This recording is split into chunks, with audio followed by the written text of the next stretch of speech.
संतोष देशमुखांची हत्या कशा प्रकारे झाली याचा सगळा वृत्तांत पोलिसांनी सादर केलेल्या चार्जशीटमध्ये आलेला आहे। या चार्जशीटमध्ये फक्त लेखी पुरावेच नव्हे तर ज्यावेळी हत्या झाली त्यावेळेचे फोटो आणि व्हिडिओ देखील पोलिसांनी जोडलेले आहेत। ते व्हिडिओ फोटो प्रत्यक्ष पाहिल्यावर कदाचित एखाद्या राक्षसालाही पाझर फुटेल इतक्या निर्घृणपणे मारेकऱ्यांनी संतोष देशमुखांची हत्या केली आणि हत्येवेळी मारेकऱ्यांनी त्याचं मोबाईलमध्ये चित्रीकरण करून सेल्फी सुद्धा घेतले। पोलिसांकडचे फोटो व्हिडिओ आम्ही दाखवू शकत नाहीत इतके ते विदारक आहेत।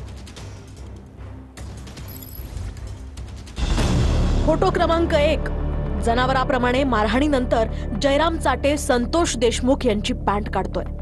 फोटो क्रमांक 2, त्याच वेळी दुसरा आरोपी महेश केदार हा त्या दृश्याची सेल्फी घेत हैवानासारखा हसतोय। फोटो क्रमांक 3, अमानुष मारहाणीनंतर देशमुख अर्धमेले झाले आणि तेव्हा प्रतीक घुले देशमुखांच्या छातीच्या दोन्ही बाजूला पाय टाकून चेहऱ्यावर लघवी करतो। फोटो क्रमांक 4, घुले देशमुखांच्या शेजारी उभा राहून फोटो काढतो, त्याच वेळी हैवानी आवेश त्याच्या चेहऱ्यावर दिसतो।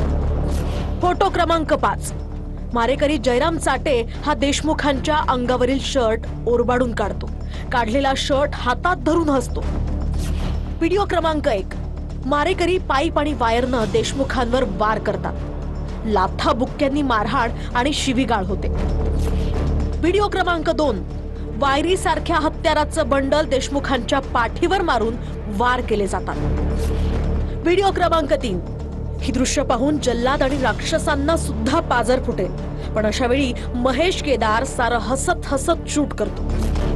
व्हिडिओ क्रमांक 4, मारहाणीनंतर सुदर्शन घुले हा सगळ्यांचा बाप आहे असं देशमुखांनी म्हणावं यासाठी त्यांना जबरदस्ती केली जाते। व्हिडिओ क्रमांक 5, संतोष देशमुखांना एका अंतर्वस्त्रावर बसवून त्यांच्या पाठीवर पाईपनं मारहाण होते। व्हिडिओ क्रमांक 6, हैवानासारख्या मारहाणीनंतर देशमुखांच्या शरीरातलं रक्त ओघळून त्यांच्या तळपायापर्यंत आल्याचं दिसतंय।